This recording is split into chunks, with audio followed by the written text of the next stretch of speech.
My employee called me from a luxury penthouse in the city. "Sir, your wife is here with your son-in-law. They just signed papers using your name and your company's money." I froze. My son-in-law had been dead for 2 years. I had stood at his grave. I had held the white rose. Without a word, I drove straight there, and what I saw through that door changed everything I thought I knew about the people closest to me. Welcome to Wise Revenge. I'm grateful you're here with me today. Before we go further, where in the world are you watching from? Drop your city or country in the comments. It means everything to know who's on this journey with me. And a quick note, this story includes fictional elements crafted for entertainment and reflection. Any resemblance to names or places is coincidental, but every lesson in it is worth carrying with you. The contract on my desk was a 40-page freight easement for a commercial lot in Burbank, and I had been staring at the same paragraph for 11 minutes when my phone rang. I recognized Leo Hartman's number immediately. Leo was 32 years old, careful by nature, and he did not call me directly unless something had already gone wrong or was about to. I picked up on the second ring. "Mr. Bennett." His voice was lower than usual, the way a person speaks when they are standing somewhere they do not want to be overheard. "I need you to listen to me before you say anything." I set my pen down. "Go ahead." "I'm at the Caldwell Tower showing on Melrose, the Hargrove listing. I came early to prep the unit, and the lobby attendant told me the penthouse had already been accessed this morning under a dual-party showing request." He paused. "Mr. Bennett, the access authorization was filed under Miller Property Group, under your name." I felt something shift in my chest, small and precise, the way a lock cylinder moves when the wrong key is forced into it. "I didn't authorize any showing at Caldwell Tower this week." "I know, sir." Another pause, longer this time. "There are two people in the penthouse right now. A woman and a man. The woman is Mrs. Bennett." I stood up without deciding to stand up. My body simply did it the way it had learned to do over 30 years of running a company when information arrived that required a person to be on their feet before their mind caught up with their legs. "And the man," Leo's voice dropped another register. "Mr. Bennett, I've only met him 3 times. At the wedding, at the company Christmas party 2 years before that, and once at your home in Brentwood. But I know his walk. He always carries his left shoulder higher than his right. I noticed it the first time I met him because my brother has the same thing from an old baseball injury." A breath. "It's Julian, sir. It's your son-in-law." The pen I had been holding was no longer in my hand. I did not remember setting it down. I pressed 2 fingers against the edge of my desk and stood very still for a moment, the way you stand when the room has moved, and you are not yet certain the floor is where it appears to be. Julian Vance had been dead for 2 years. I had stood at his graveside on a Thursday in November, with a gray sky pressing down over Forest Lawn Cemetery, and my daughter folded against my side. Her fingers locked around my arm so tightly that I had felt the impression of them for days afterward. Pastor David Warren had read from the 23rd Psalm in a voice that did not waver. Claire had stood 3 feet to my left in a black dress she had bought the morning after the police called. "Mr. Bennett." Leo's voice came back through the phone. "Are you still there?" "I'm here." My voice came out level, which surprised me. "Don't go in. Don't let them see you. Go downstairs to the lobby and wait." "Yes, sir." "Should I call?" "Don't call anyone. Just wait." I was already reaching for my jacket. "I'll be there in 20 minutes. I made it in 14. The midday traffic on Melrose was lighter than it had any right to be, and I drove it the way you drive when your mind has already arrived and your body is simply catching up.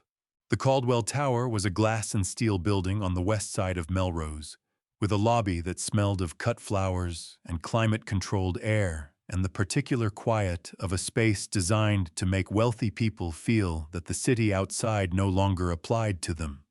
Leo was standing near the elevator bank when I walked in, his hands in his pockets, and his face arranged into the careful, neutral expression of someone who understood that what was happening was serious, and had decided that his job right now was to be useful rather than alarmed. He pointed toward the service corridor without speaking. The penthouse access corridor ran along the north side of the building, a narrow hallway that connected the service elevator to the unit's private entrance. The door at the end was fitted with a secondary viewing panel, the kind used for property managers to confirm a space before client entry. I pressed myself against the wall beside it and looked through. The penthouse was lit by the full afternoon light coming off the hills to the west, flooding through floor-to-ceiling glass and laying itself across pale marble floors and furniture that had been staged for maximum effect. There was a bottle of champagne open on the kitchen island, 2 glasses both partially full. Claire stood near the window with her back to me, one hand resting on the glass, looking out over the city with the ease of a woman standing in a room she had already decided was hers. The man beside her was heavier than I remembered. His hair was darker, cut differently, and he wore a beard Julian had never had in his life. But the left shoulder sat a half-inch higher than the right. That detail, that specific and unremarkable detail, hit me somewhere behind my sternum with a force I had not anticipated. He said something I could not hear through the door, and Claire laughed. The sound of it reached me faintly, warm and unguarded, the laugh of a woman who believed herself completely alone with someone she trusted. Julian picked up his champagne glass and touched it to hers. They drank. I watched them for 45 seconds. I counted each one. 45 seconds in which the man I had watched my daughter marry the man I had stood over at Forest Lawn and tried to say something appropriate at a graveside in November, stood 15 feet away from me in a $4.2 million penthouse drinking champagne with my wife. Then I turned away from the viewing panel and walked back down the service corridor to the lobby. Leo fell into step beside me without being asked. The authorization paperwork, I said, keeping my voice low and even. The showing request that went in under my name this morning. Pull the original filing and don't touch it. Put it in the secure records folder on the internal server and don't discuss it with anyone on staff. Already done, Leo said quietly. I photographed it on my phone before I called you. I looked at him. He was staring straight ahead, jaw set, eyes forward. I had hired Leo Hartman for you because he noticed things other people missed and had the discipline not to react until reaction was useful. He was doing both of those things right now. Good, I said. We came out through the lobby doors into the afternoon sun. I walked to my car, got in and closed the door. Through the windshield, the Caldwell Tower's glass facade caught the light and threw it back in long white sheets across the parking structure opposite. I put both hands on the steering wheel. I had buried Julian Vance on a Thursday in November, with my daughter's weight against my side and a white rose in my hand that I had held over the open grave for a long time before I could make myself let go of it. The man inside that penthouse had my son-in-law's shoulder and my son-in-law's laugh, and was drinking my champagne with my wife in a property purchased under my name. I did not start the engine. I sat in the silence of the car and let that settle through me the way cold water settles slowly into every available space until there was no part of me that hadn't felt it.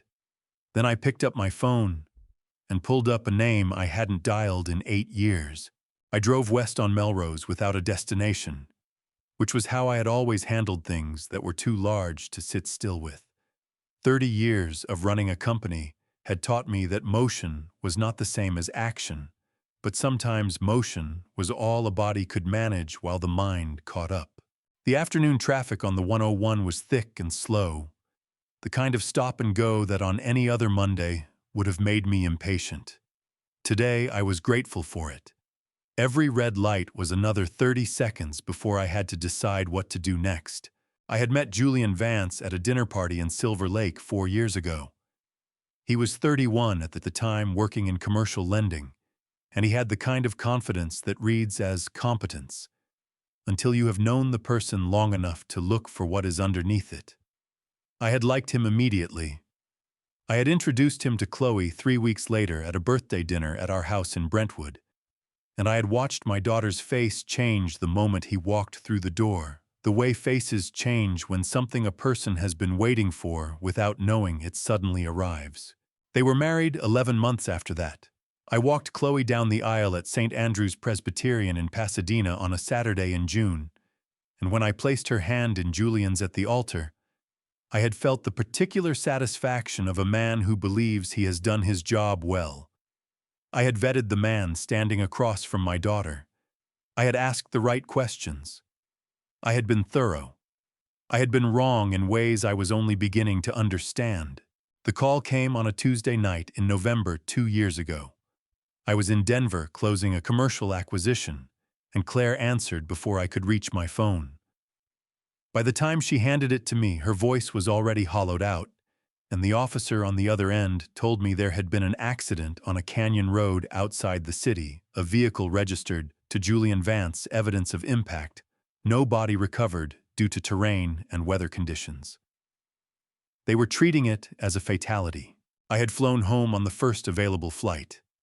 I remembered the specific gray of the sky when the plane descended into LAX, the way it pressed down over the basin, like something that had given up trying to be anything other than what it was.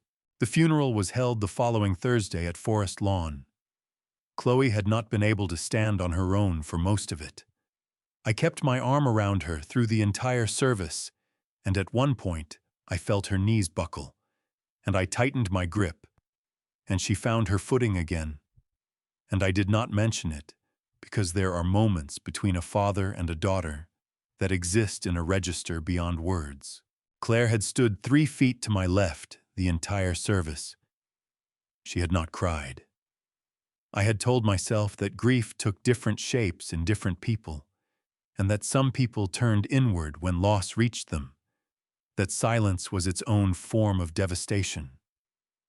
I had believed that because I needed to believe it.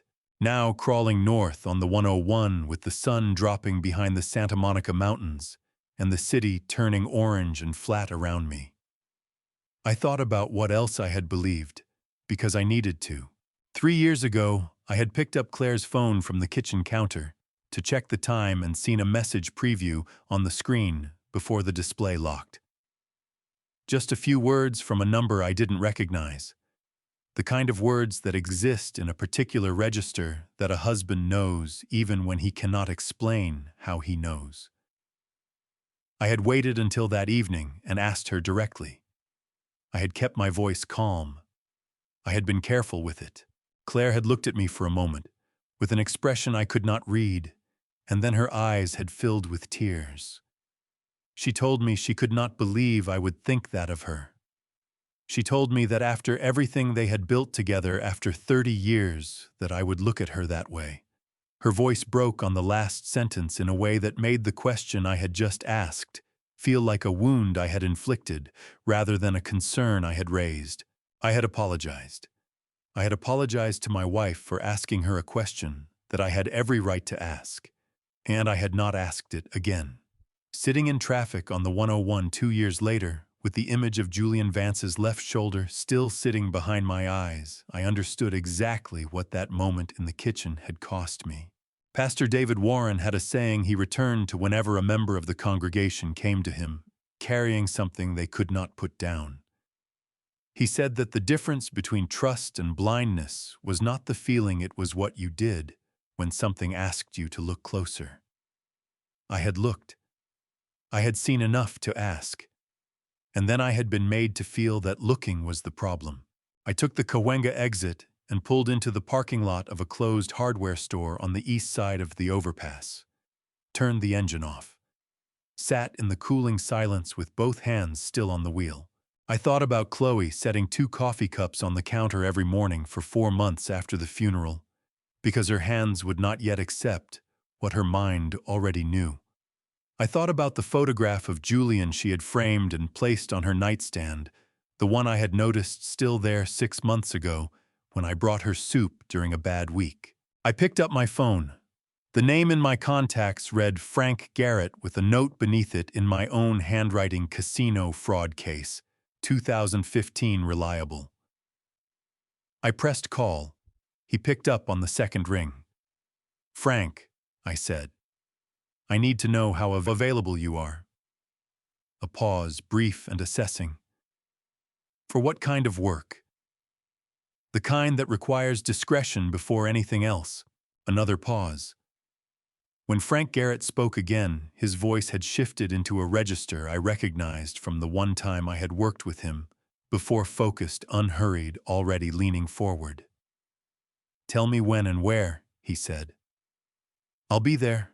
Frank Garrett's office was on the 3rd floor of a building on Cahuenga Boulevard that had probably been respectable in 1987 and had been coasting on that reputation ever since. The elevator was out of service.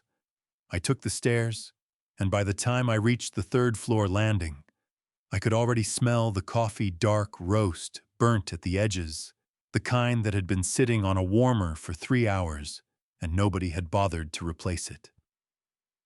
Frank opened the door before I knocked. He was 54 years old, built wide through the shoulders the way men are built when they spent their 20s doing physical work, and never entirely stopped. His hair had gone mostly gray since the last time I had seen him, and he had the kind of face that had settled deeply into itself over decades of listening to people describe situations they had made worse by waiting too long to ask for help. He looked at me the way he had looked at me 8 years ago, when I first walked into his office with a problem I did not yet know how to name. "You look like a man who hasn't eaten since this morning," he said, stepping back to let me in. "I haven't." "Sit down." He moved to the coffee maker on the credenza behind his desk, poured 2 cups without asking, and set one in front of me. I wrapped both hands around it and did not drink it. Frank sat down across from me, pulled a legal pad from the center drawer, and uncapped a pen. "Start from the beginning," he said. "Don't edit." I told him everything in 12 minutes. The call from Leo, the service corridor, the viewing panel, Julian's left shoulder, the champagne. I told him about the showing authorization filed under my name and the $4.2 million penthouse, and the way Claire had laughed at something Julian said, with the ease of a woman who believed herself entirely safe. Frank wrote without looking up. His handwriting was small and vertical and took up as little space as possible on the page, the handwriting of a man who had learned early that information was worth more than the space it occupied. When I finished, he set the pen down and looked at the legal pad for a moment. "The left shoulder," he said. "You're certain?" Leo flagged it before I did. He noticed it the first time he met Julian at the wedding. His brother has the same thing from a baseball injury. Leo is not the kind of person who confuses details. Frank nodded once. "All right." He picked up his phone. "I'm going to need 48 hours minimum. If this man is alive and living under a different name within driving distance of Los Angeles, he's left a footprint somewhere. People always do." He looked up at me. "I'm going to start in San Diego. If I were trying to disappear within reach of this city without actually leaving California, that's where I'd go. 2 hours down the 5 different county, different social infrastructure, easy access to the border if things went sideways." "How soon can you leave?" Frank was already standing. "I'll be on the road in an hour." I drove home through streets I had known for 30 years without seeing any of them. The house in Brentwood was dark except for the kitchen light, which meant Claire was upstairs. I came in through the side door, moved through the kitchen without turning on any additional lights, and went up to the study on the second floor. I did not sleep. At 6:14 the following morning, my phone buzzed on the desk, where I had been sitting since 3 a.m., reviewing the property authorization forms Leo had sent to my secure email. Frank's message was 4 words. Found him. Call me. I called immediately. Coronado, Frank said without preamble. Island community just across the bridge from downtown San Diego. He's in a ground floor unit in a residential complex on Orange Avenue about 4 blocks from the beach. A pause. He's using the name Stephen Cole. Has been for at least 18 months based on the mail I can see from the street. My hand tightened around the phone. You're certain it's Julian? I'm certain. Frank's voice was flat and professional, the voice of a man delivering a measurement rather than an opinion. He came out to the parking area at 11:15 last night to move his car. I had a clear sight line from the street for about 40 seconds. The beard is fuller and the hair is darker, but the bone structure is identical. And Arthur. A pause with weight behind it. The left shoulder. I pressed my free hand flat against the surface of the desk. The wood was cool beneath my palm.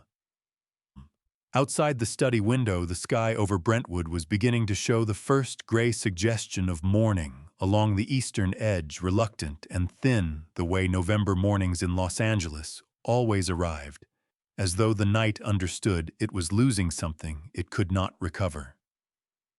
Send me what you have, I said. Already sent. Encrypted folder, same protocol as the casino case. I opened my laptop. The folder was there. I clicked on the first image. It was a photograph taken from street-level, slightly upward-angled timestamp, reading 11:17 the previous night. A man in a gray jacket and dark cap caught in 3/4 profile as he moved between 2 parked vehicles in a residential lot. The beard was fuller than anything Julian had worn in his 30s. The hair color was different, but the jaw was the same.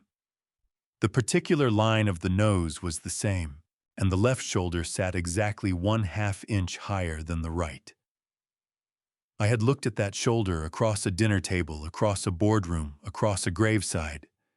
There was no distance and no light condition, and no amount of beard that was going to make me fail to recognize it. I closed the laptop and sat in the gray, pre-dawn quiet of my study, with both hands resting on the desk in front of me. 2 years. Julian Vance had been 40 minutes down the 5 for 2 years. Every November when I had driven to Forest Lawn and stood at his headstone and tried to say whatever it was a man said when he was talking to a grave that held nothing, he had been 40 minutes away on an island in San Diego Bay, reading his mail under a different name. My phone buzzed again. A text from Frank, 3 words. How do you want to proceed? I looked at the message for a long moment. Then I typed back 2 sentences. Stay on him. I need to make 2 calls. Frank arrived at my office at 9:15 with a manila folder, a large coffee he had not offered to share, and the expression of a man who had been awake all night, doing something that required concentration rather than sleep. He sat down across from me, opened the folder, and placed 3 documents on the desk in a precise row without preamble. The accident report first, he said, tapping the left page. November 14th, 2023. Canyon Road off Mulholland, reported at 9:47 p.m. Vehicle registered to Julian Vance, a 2020 Audi A6 found at the base of a drainage embankment. Significant impact damage. He paused. No body recovered. Official determination fatality by drowning in the drainage channel following the crash, body carried downstream by seasonal water flow. I know what the report says, I said. I read it at the time. Here's what the report doesn't say. Frank moved to the second document. The vehicle was a rental, registered to a holding company in Glendale that dissolved 4 months after the accident. The rental agreement was signed 6 days before the crash under Julian's name, which means he planned this at minimum 1 week in advance. He looked up at me. This was not an impulsive decision, Arthur. This was scheduled. My jaw tightened. Claire knew. The wire transfers say she knew. Frank placed the third document, a column of dates and dollar amounts, highlighted in 3 separate colors. In the 72 hours following the accident report, 3 transfers were made from a personal account held solely by Claire to a series of intermediary accounts. Total outflow, $500,000. The destination traces to a prepaid account opened the same week as the rental agreement. He sat back.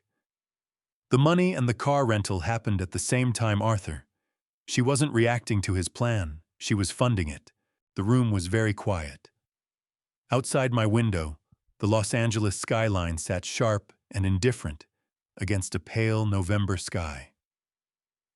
Why did Julian agree to it? I asked. $500,000 is real money, but a man doesn't fake his own death for $500,000. Frank nodded, as though he had been waiting for exactly that question. Julian had a civil judgment against him from his divorce in San Diego. 2 years prior to marrying Chloe, he went through a dissolution proceeding with a woman named, he checked his notes, a woman in La Jolla. The settlement awarded her a significant portion of jointly held assets. Julian disputed it, lost the appeal, and stopped making payments. By the time he married Chloe, the outstanding balance with interest and penalties had reached approximately $380,000, and the San Diego Superior Court had issued a wage garnishment order and was actively pursuing asset seizure. Dying cleared the debt, I said. Dying erased the identity the debt was attached to. Frank closed the folder. Stephen Cole has no civil judgments, no outstanding liabilities, and no history that predates 18 months ago. From a legal standpoint, Julian Vance ceased to exist. And everything Julian Vance owed ceased with him. I stood and walked to the window. Below on the street, a delivery driver was arguing with a parking enforcement officer beside a double-parked truck, gesturing at a clipboard with the frustration of someone who believed the rules were being applied unfairly to him specifically. An ordinary Tuesday morning grievance on an ordinary Tuesday morning street. Claire approached him, I said. It was not a question. Well, that's my read. Julian wanted out of the marriage. The civil debt made a standard divorce complicated. Your assets would have been visible during proceedings, and creditors could potentially pursue claims through Chloe's inheritance stake. Claire offered him a cleaner exit. She had the personal account, the contacts to structure the transfers, and a reason to want him out of his marriage to your daughter and into a different arrangement entirely. Frank paused. She solved his problem. He solved hers. I turned away from the window. How long have they been involved? I don't have a precise date yet, but the rental agreement and the first transfer happened 6 days apart, which tells me the conversation between them happened well before that. This took planning. He picked up his coffee. Weeks, possibly months. I thought about 3 years ago. The message preview on Claire's phone. The tears that had followed my questions so quickly, they almost seemed prepared. Arthur. Frank's voice pulled me back. He was watching me with the careful attention of a man who had learned to read people in the silences between what they said. There's more. I have preliminary information on Julian's history before Chloe. I want to bring you the full picture before I say anything else. He stood. Give me until tomorrow morning. I'll be here, I said. He picked up the folder and moved to the door. At the threshold, he stopped. To say one more thing. Claire made a phone call the morning after the accident. Before she called the funeral home, before she called Pastor Warren, before she called you in Denver. He looked at me directly. She called a moving company, booked a storage unit in Culver City for a pickup the following week. The unit is still active. I haven't been able to access the contents yet, but the rental history shows monthly payments from a personal account in Claire's name every month for 2 years. He left. I stood in the center of my office and did not move for a long time. The morning after Julian died, while I was still on a plane home from Denver, with my hands gripping the armrests and my throat too tight to swallow, Claire had called a moving company. She had been packing before the grief had even had time to arrive. Dr. Patricia Hale's office was on the 8th floor of a medical building on North Bedford Drive in Beverly Hills, the kind of address that communicated seriousness without announcing it. I had called ahead, but her assistant told me the earliest available appointment was Thursday. I said I would wait in the lobby. The assistant paused and said she would pass the message along. I sat in that lobby for 50 minutes. Dr. Hale came out to get me herself. She was 50 years old, trim, and composed with the kind of steady eye contact that came from decades of sitting across from people in pain and not looking away from it. She shook my hand and led me back to her office without small talk, which I appreciated more than I could have explained. Mr. Bennett." She settled into her chair and folded her hands on the desk. "I have to be clear with you up front. Chloe is my patient. There are things I cannot share with you under any circumstances regardless of your relationship to her." "I understand that," I said. "I'm not here to ask you to violate her privacy. I'm here because something has come to my attention that affects Chloe's safety, and I need to understand how fragile she is before I decide how to handle it." Dr. Hale studied me for a moment. Her expression did not change, but something behind her eyes shifted into a more focused register. "What kind of something?" she asked. "The kind that would require her to learn that a significant loss she experienced 2 years ago was not what she believed it to be." A silence settled over the room. Not the silence of a person with nothing to say, but the silence of a person reorganizing what they already know into a new configuration. "Mr. Bennett," Dr. Hale said carefully, "I can't discuss the specifics of Chloe's treatment history. What I can tell you in general terms as a clinician is that patients who have experienced traumatic grief sometimes reach points during their recovery where their psychological stability is contingent on the narrative they have built around the loss." She paused. "Disrupting that narrative without adequate preparation and support in place can have serious consequences." How serious?" I asked. She held my gaze. "Serious enough that I would strongly advise against any significant disclosure being made without clinical support present. And serious enough that timing and approach matter as much as the information itself." I nodded slowly. 8 months after Julian's funeral, I said. "Chloe had a difficult period. Her mother mentioned it to me at the time but said it had passed.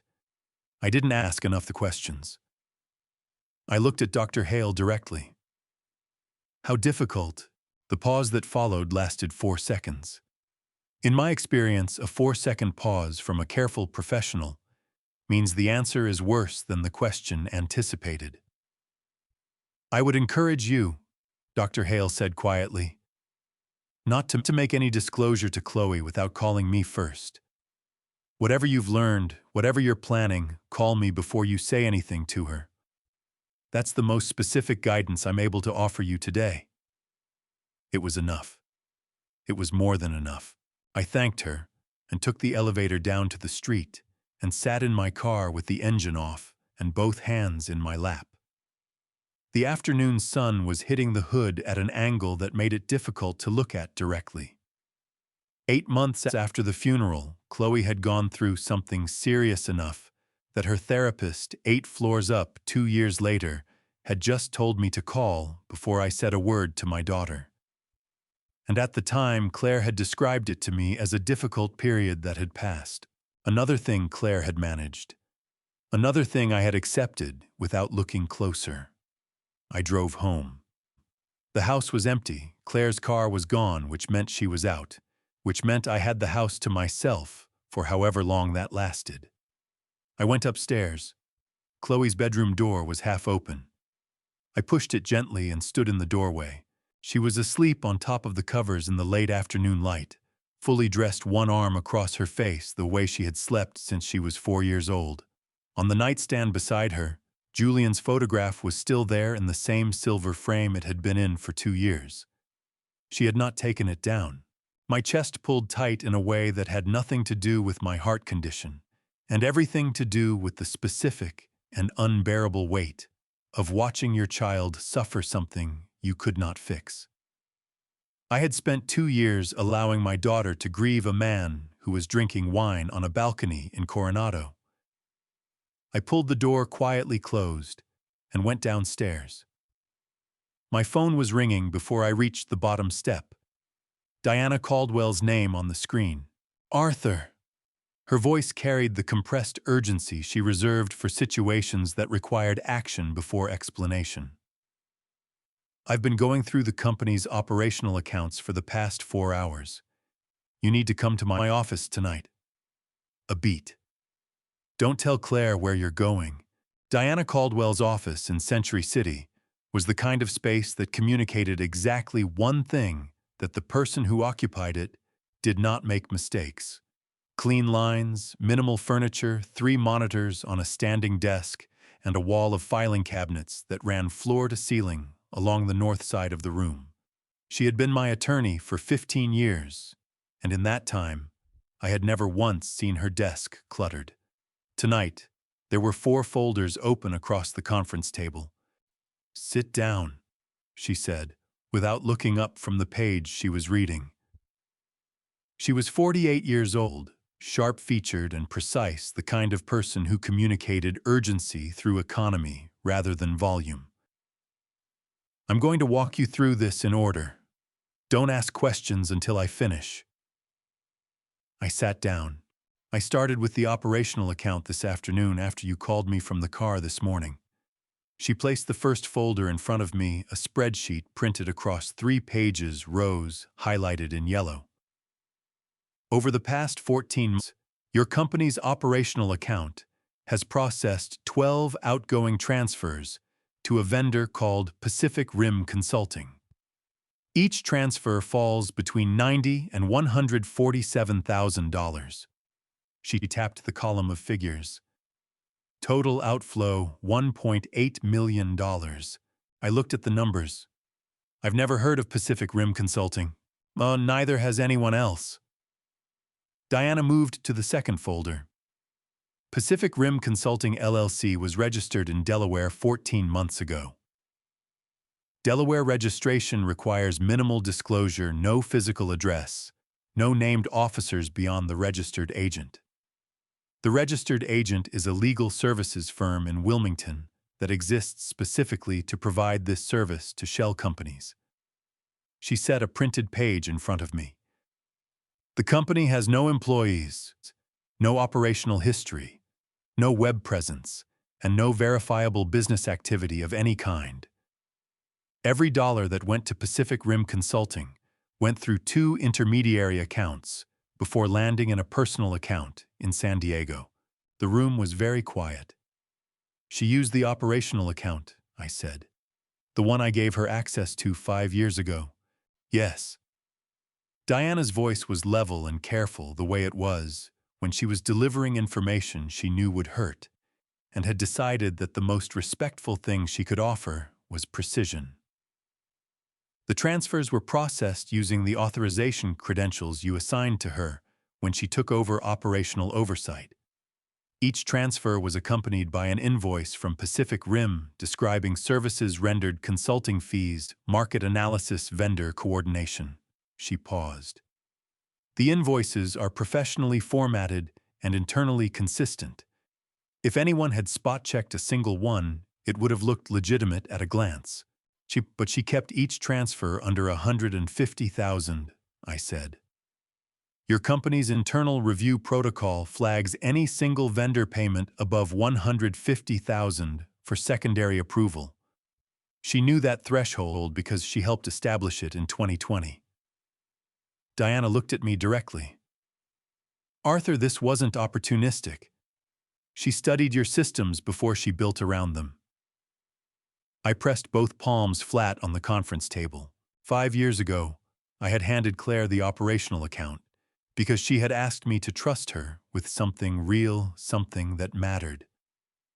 I had believed that giving her that responsibility was an act of partnership. I understood now what she had seen when I handed it to her.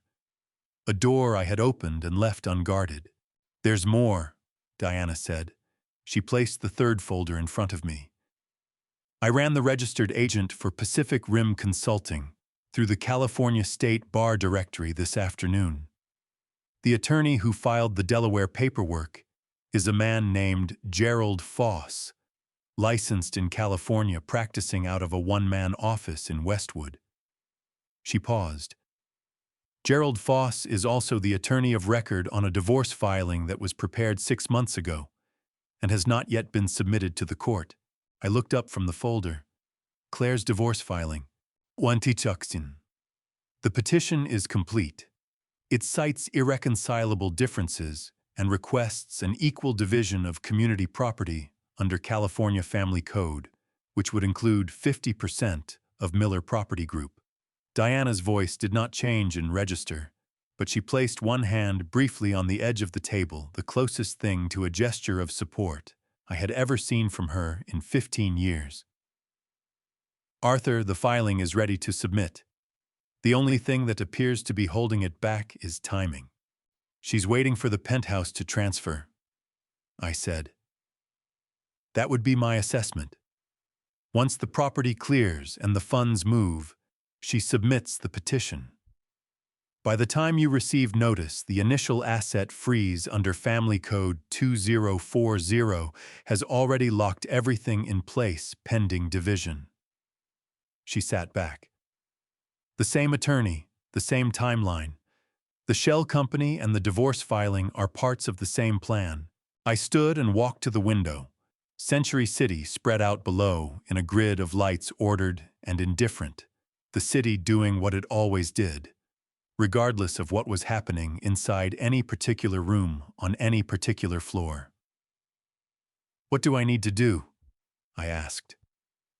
Diana picked up the fourth folder. You need to let me build a wall before she opens the door. She looked at me steadily. And you need to give me 48 hours. I turned away from the window. You have them. She nodded once and reached for her pen. I was almost at the door when she spoke again. Arthur. The attorney Foss, I pulled his disciplinary record as a matter of course. A pause. He had a formal reprimand in 2019 for document preparation that the bar described as, and I'm quoting, directly facilitating a client's misrepresentation of asset origin. He has done this before for someone else. She held my gaze. Claire didn't find this man by accident. Frank was already in my office when I arrived at 8:15 Wednesday morning, which told me he had not slept. He had a paper cup of coffee from the place on the ground floor, a second folder thicker than the first, and the particular stillness of a man who had spent the night learning things he wished were not true. Close the door, he said. I closed it and sat down across from him. Julian Vance is not his original name, Frank said, opening the folder. His legal name at birth was Julian Warren Kowalski. He changed it by court petition in Nevada in 2015. Legal, clean, no flags. He placed a document in front of me, a Nevada court filing with Julian's photograph attached. Younger, clean-shaven, but unmistakably the same face. He started using Vance professionally within 6 months of the name change. By the time he appeared in Los Angeles, social circles, there was no practical way to connect him to Kowalski without running a name change search. What was he before Los Angeles? I asked. Through Phoenix first. Frank placed a second document, a property transfer record. 2017 to 2019. He met a woman named Deborah Ainsworth at a charity event. Widowed, 61, owned a home in Scottsdale worth approximately $900,000. They dated for 14 months, moved in together, and she added his name to the property deed. A pause. When he left, he contested the deed addition in Maricopa County Court. The litigation cost her $400,000 in legal fees before she settled. She kept the house. He walked away with a cash settlement of $280,000. I did not say anything. San Diego next. Frank continued. 2019 to 21. A woman in La Jolla. Divorced, 58, substantial investment portfolio. They married. During the marriage, he convinced her to restructure 3 investment accounts into jointly held instruments. When she filed for divorce 18 months later, half of those accounts were legally his. He looked up. Net extraction approximately $600,000. The civil judgment I mentioned was her attempt to claw some of it back through the courts. He stopped paying after 2 months and moved to Los Angeles. And then Chloe, I said. And then Chloe. Frank's voice did not change register, but he set the page down with a care that suggested he understood the weight of what he was placing on the table. My assessment is that he targeted your daughter because he believed she was the sole heir to Miller Property Group and would inherit controlling interest upon your death or retirement. When he realized she had no direct access to company assets and that you showed no signs of stepping back from operations, his interest shifted to Claire. Claire had operational account access, knowledge of company systems, and a motivation he could work with. Frank folded his hands on the table. He didn't seduce your wife, Arthur. He identified her as a more efficient path to the same destination. I stood and walked to the window. The Los Angeles skyline was sharp and clear in the November morning light, the kind of clarity the city only produced after a night of offshore wind had pushed the haze out over the Pacific. I had walked Julian Vance down the aisle at St. Andrews and placed my daughter's hand in his, and felt satisfied that I had done my due diligence on the man who was going to take care of her. I had not run a name change search. I had not looked for prior marriages. I had liked him immediately, and I had let that feeling do the work that verification was supposed to do. There's one more piece, Frank said. He placed a thinner set of pages on the desk, printed screenshots and a property listing. His name now is Stephen Cole, but he has a 4th interest running simultaneously. I turned from the window. A woman named Sandra Whitmore, 62, widowed, 3 years ago, husband, left her approximately $8 million in liquid assets and a home in Newport Beach. Frank tapped the listing. Julian as Stephen Cole has been cultivating her for approximately 5 months. They met at a real estate networking event in Irvine. He presented himself as an independent property investor. He looked at me steadily. 2 weeks ago, Sandra Whitmore signed a purchase agreement for a penthouse unit in West Hollywood. The same unit Claire is currently in the process of acquiring under your company's name. The air went out of the room. He sold it twice, I said. He sold it to Claire using your money, and he sold it again to Sandra Whitmore using her own. Once Claire's transfer clears and the deed moves into his name, he intended to complete the sale to Sandra, collect the cash, and disappear. Frank paused. Claire doesn't know about Sandra. Sandra doesn't know about Claire or about Julian's real identity.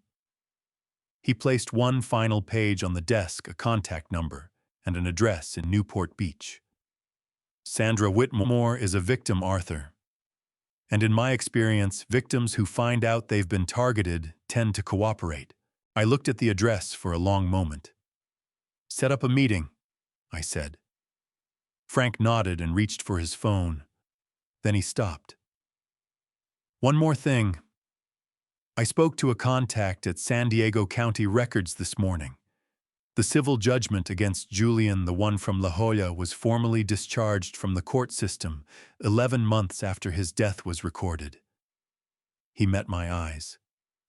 Dying worked exactly the way he needed it to.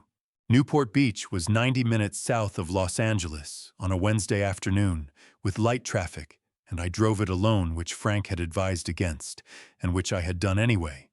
There are moments in a situation like this when a man needs to see the geography of what has been done to him before he can think clearly about what to do next. Sandra Whitmore lived in a house on Seabird Lane, 3 blocks from the water. The kind of property that communicated old money without advertising it, weathered shingles.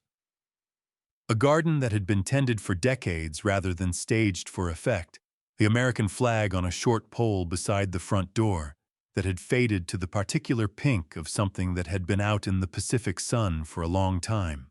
Frank was already parked on the street when I arrived. He got out and walked over to my window. "She's expecting us," he said. "I called ahead after you left the office.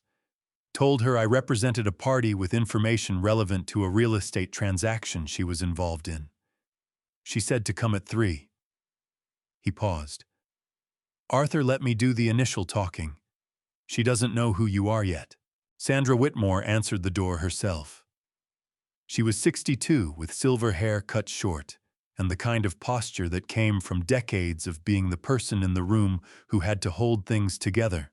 Her eyes were sharp and assessing, and when she looked at me, she did the thing that careful people do. She looked for the thing behind the expression rather than the expression itself. "Mr. Garrett," she said, shaking Frank's hand. Then she looked at me. "Arthur Bennett," I said.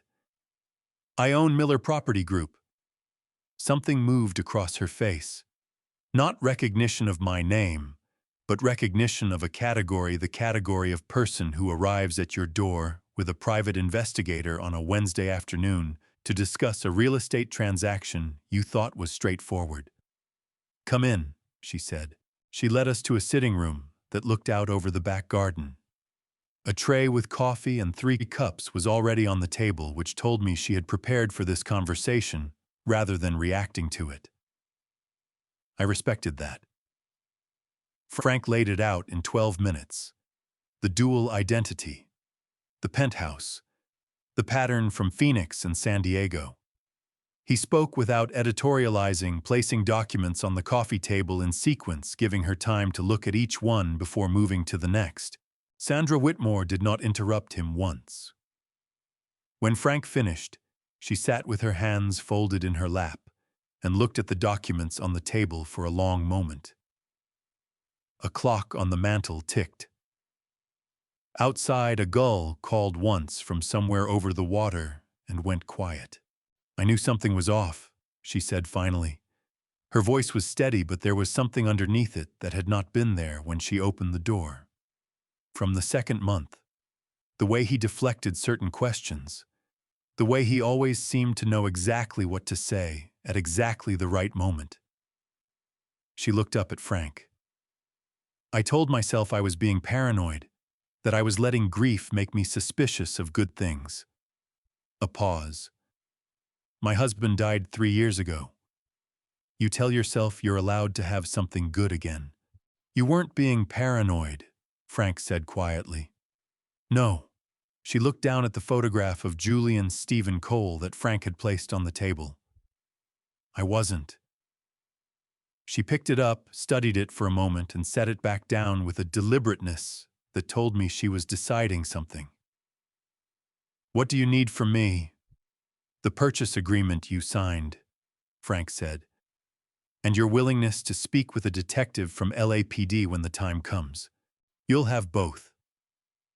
She looked at me directly for the first time since we had sat down. "Mr. Bennett, your daughter, she doesn't know any of this yet." "Not yet," I said.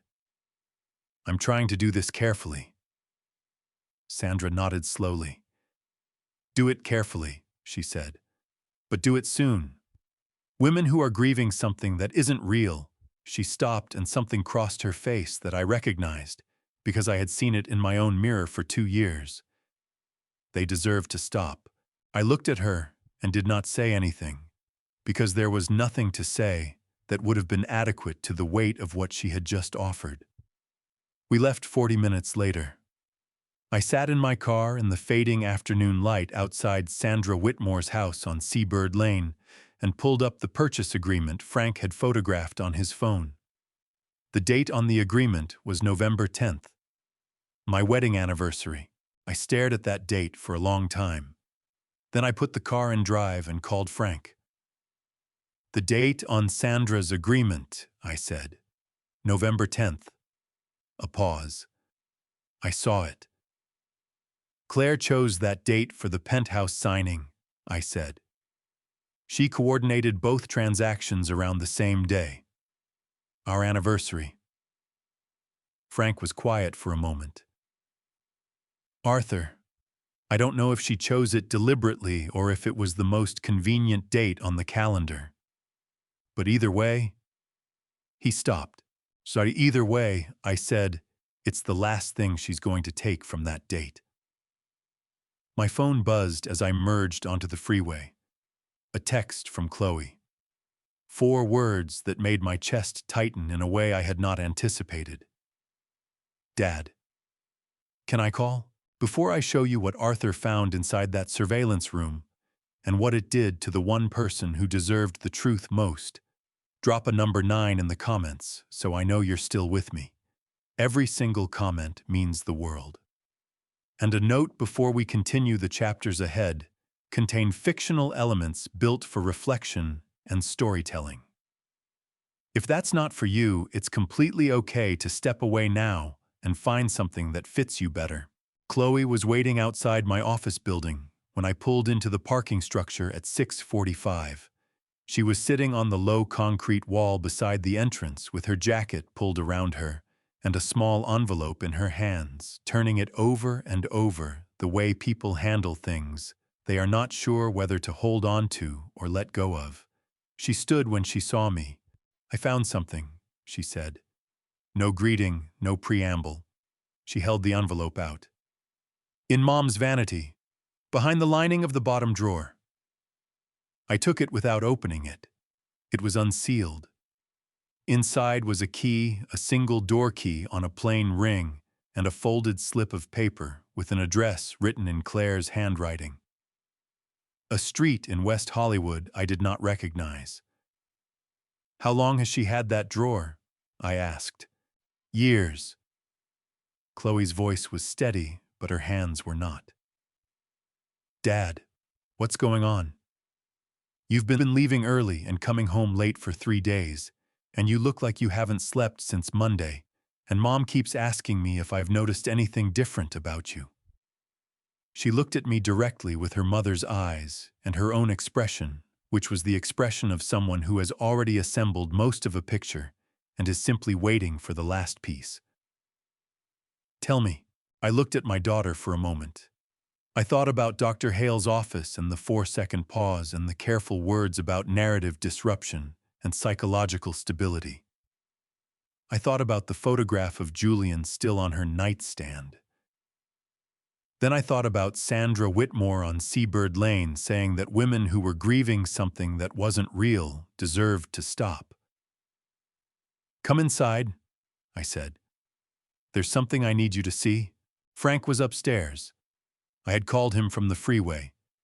He had the surveillance system pulled up on the secondary monitor and my office footage from the building's internal cameras, cross-referenced with the access log from the address on Claire's slip of paper, a residential unit 2 blocks from the Caldwell Tower that Claire had apparently been using as a meeting point.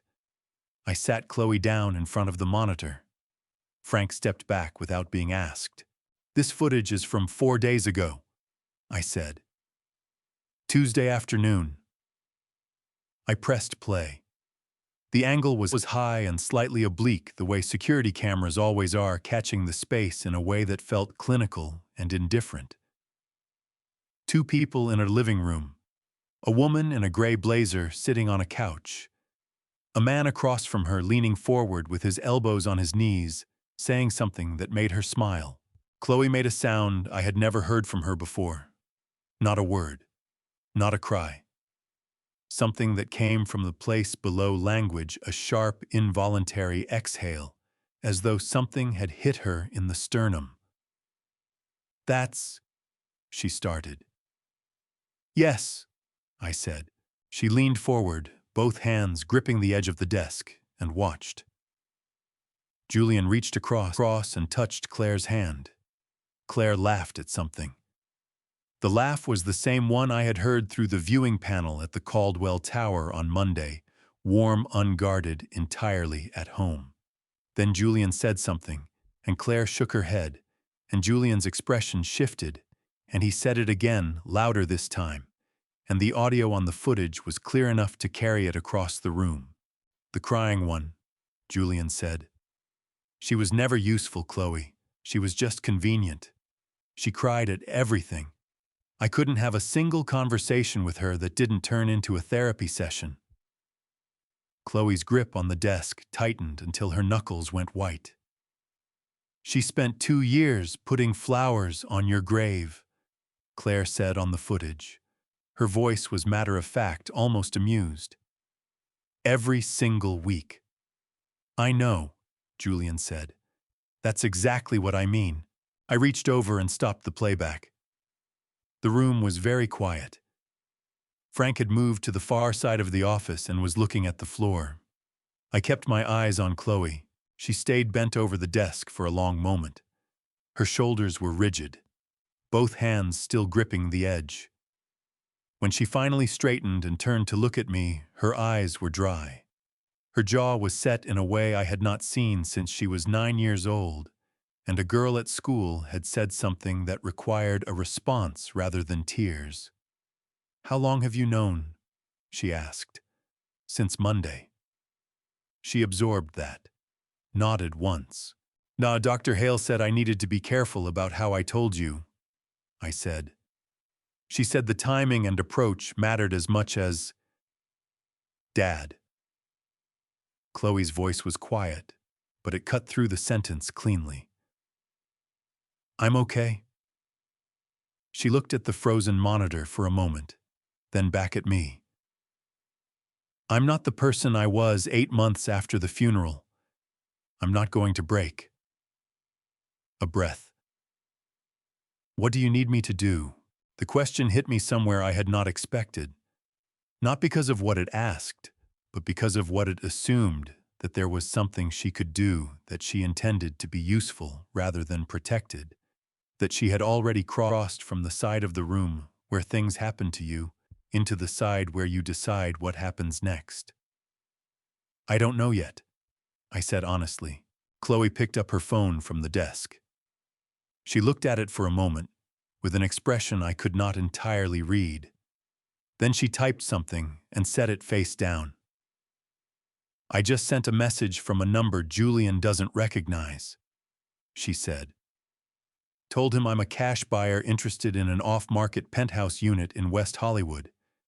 That I heard through a contact he might have something available." She met my eyes. "If he responds, you'll have something in his own words." Frank looked up from the floor. I looked at my daughter. "When did you set up that number?" I asked. 20 minutes ago," she said. "In the parking lot while I was waiting for you." Julian responded at 7:43 in the morning.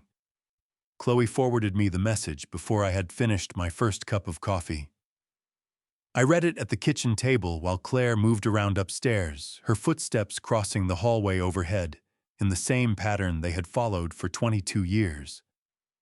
The message read, "Heard you might be looking for something off-market in WeHo. I may have exactly what you need. Cash only, quick close. What's your timeline?" Chloe had replied 4 minutes later, still from the number Julian did not recognize, flexible. "I'm looking at a penthouse-level unit. Budget up to $4 million. Prefer to move within 2 weeks." Julian's response had come in under 3 minutes. "I have a unit at Caldwell Tower, West Hollywood. Asking 3.8. deed transfers clean, no liens. I can do a private showing Thursday or Friday before it goes to another buyer Monday.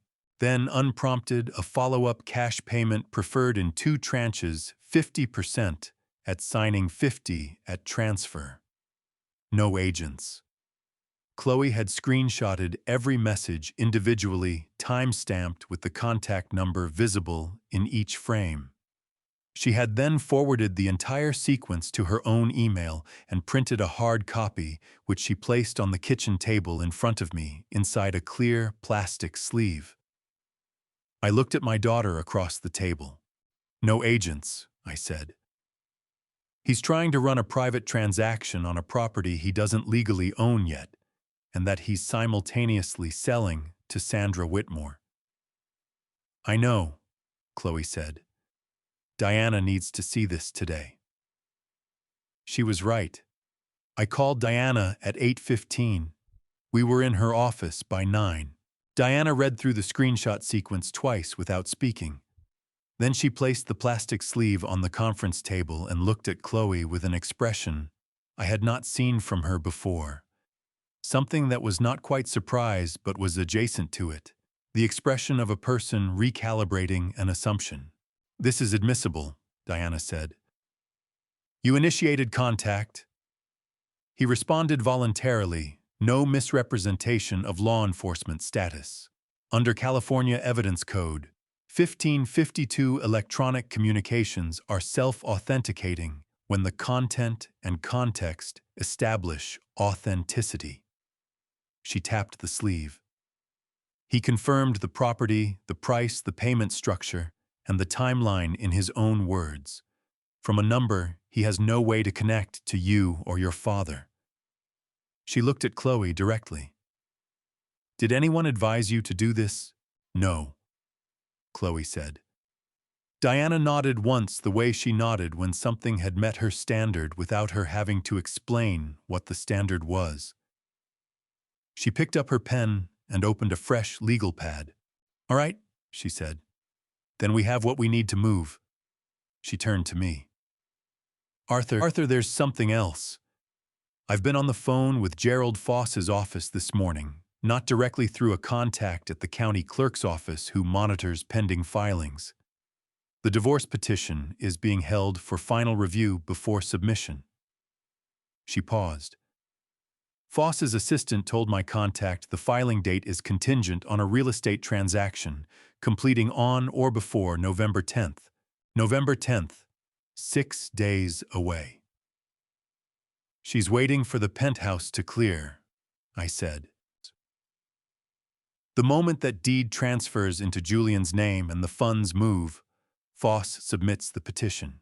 Under California Family Code 2040, an automatic temporary restraining order freezes all community assets pending division proceedings. By the time you receive notice, Arthur, the initial freeze is already in place. Diana set her pen down. "If we don't move before November 10th, the company goes into a contested division proceeding that could take 18 months to resolve." The room was quiet for a moment. Through the window behind Diana's head, Century City sat in the flat November morning light, ordered and indifferent. "What does moving look like?" I asked. "It looks like Detective Holloway," Diana said. "I've been in contact with him since yesterday. He's been reviewing the materials. Frank compiled the shell company transfers, the dual property sale, the identity fraud. He tells me he has sufficient probable cause for arrest warrants on both Claire and Julian." She looked at me steadily. "He needs one more thing. He needs to catch them together in the act of completing the fraudulent transaction. The penthouse signing on November 10th gives us that." "We let it get to the signing," I said. "We let it get to the signing," Diana confirmed. "And then we close every door at the same time." Chloe had been quiet through most of this. She was sitting with her hands folded on the table, looking at the screenshot printout in its plastic sleeve with an expression that was hard to read. Not grief, not anger, something more deliberate than either. 6 days, she said. 6 days, Diana said. Chloe looked up at me. Then we have 6 days to make sure there's nothing they can use to walk away from it. I looked at my daughter, at the set of her jaw, and the steadiness of her hands, and the particular quality of attention she was giving to a problem that had broken her 2 years ago, and was not breaking her now, and felt something shift in my chest that I did not have a precise word for. It was not pride. It was something older than pride, and quieter. Diana, I said, turning back to the table. Get Holloway on the phone. It's time to build the wall. St. Andrew's Presbyterian sat back from the street, behind a row of old sycamores that had been dropping their leaves all week, the sidewalk beneath them buried in pale yellow that no one had gotten around to raking. I had been coming here for 15 years. I knew every crack in the front steps and every groan in the third pew from the left, and the particular way the morning light came through the east window at 9 o'clock and laid itself across the floor in long, flat bars of gold. The sanctuary was empty when I arrived. I sat in the third pew and did not pray exactly. I did something quieter than prayer and less organized. Pastor David Warren found me there 20 minutes later. He was 63 years old, built lean and unhurried with close-cropped gray hair, and the kind of face that had spent 4 decades absorbing other people's worst moments without becoming hardened by them. He sat down beside me without asking if I wanted company, which was one of the things I valued most about him. We sat together in the quiet for a moment. You look like a man who drove here without knowing why, he said. I knew why, I said. I just couldn't have explained it to anyone else. He nodded and waited. David Warren was exceptionally good at waiting. I told him the shape of it. Not the legal architecture, not the shell company or the arrest warrants or the California Family Code provisions Diana had walked me through. Just the shape. The phone call from Leo. The viewing panel at the Caldwell Tower. Julian's left shoulder. 2 years of a grave that held nothing. The moving company call the morning after. And then the part I had not told anyone else. 3 years ago, I said I picked up Claire's phone from the kitchen counter and saw a message preview before the screen locked. Just a few words. From a number I didn't recognize. I looked at the east window. The morning light was coming through exactly as it always did. I waited until that evening and asked her directly. I kept my voice calm. I was careful with it. What did she do? David asked. She cried. I paused. She told me she couldn't believe I would think that of her. That after 30 years I would look at her that way. Her voice broke on the last sentence. I stopped. I apologized, David. I apologized to my wife for asking her a question I had every right to ask. And I never asked it again. The sanctuary was very quiet around us. I've been thinking about that moment for 6 days, I said. About what it cost. Not just what had happened after what it cost me to let that question go. Because I think some part of me already knew the answer. I think I looked at her face in that moment, and I understood something, and I chose not to understand it, because understanding it meant everything I had built my life around was not what I believed it to be. David did not say anything for a moment. Outside, a car passed slowly on the street, its engine fading into the neighborhood quiet. The question you apologized for, he said finally, was the right one, Arthur. You didn't fail her. You trusted her. He paused. Those are not the same thing. I had known that. I had known it the way you know things you are not yet ready to feel. Hearing it said out loud in a quiet church on a Sunday morning was different from knowing it. She chose the date herself, I said. The signing, November 10th. I looked at my hands in my lap. Our anniversary. David was quiet for a long moment. Then let it be the last thing she takes from that day, he said. And the first day of something else. I sat with that for a while. Chloe, I said. She's not the person she was 2 years ago, David. I keep waiting for her to fall apart, and she keeps surprising me. Children do that, he said.